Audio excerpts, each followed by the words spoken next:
নমস্কার বন্ধুরা, আমি আজকে পটল আলু দিয়ে ডিমের ঝোল রান্না করে দেখাচ্ছি। কিভাবে করছি আপনারা দেখুন।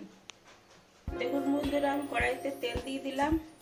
সরষের তেলে পুরো রান্নাটা হবে।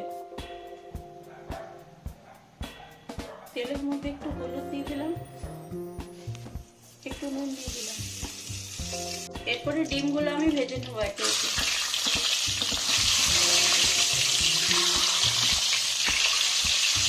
দেখুন বন্ধুরা, আমার ডিমগুলো কি সুন্দর ভাজা হয়ে গেছে। এবারে একে একে উঠিয়ে নেব।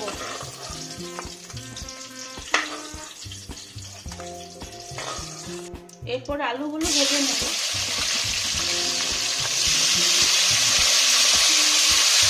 আমার আলুটা কি সুন্দর লাল করে ভাজা হয়ে গেছে।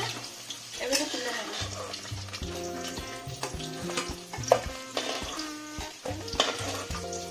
পটলটা ভেজে নেব। দেখুন কি সুন্দর লাল করে ভাজা হয়ে গেছে। এরপরে তুলে নেব।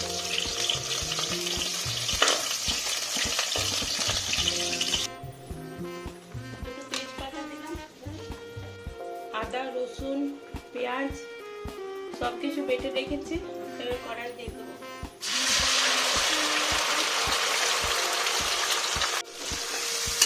মশলাটা ভালো করে ভেজে নেব। দেখুন বন্ধুরা, মশলাটা আমার ভাজা হয়ে গেছে।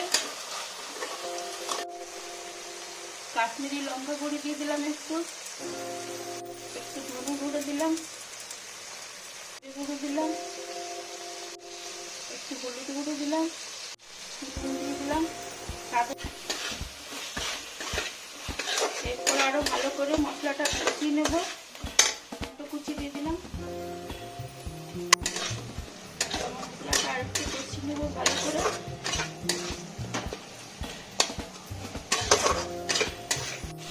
দেখুন বন্ধুরা, আমার মশলাটা ভালো করে কষানো হয়ে গেছে। এরপরে পটল আলুটা দিয়ে দিলাম। পটল আলুটা ভেজে নেব আর একটু ভালো করে।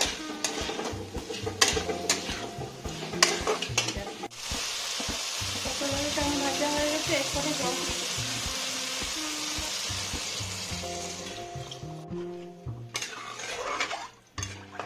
ফুটে যাবে। তারপরে ডিমগুলো দিয়ে একটু ফুটিয়ে নামিয়ে নেবো। এগুলো দিয়ে দেবো।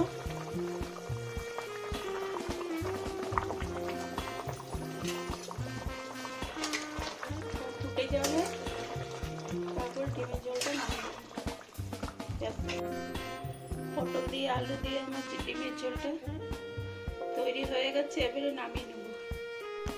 পটল দিয়ে আলু দিয়ে আমার ডিমের ঝোল তৈরি হয়ে গেছে। আপনাদের যদি ভালো লাগে আপনারা বাড়িতে বানিয়ে দেখবেন।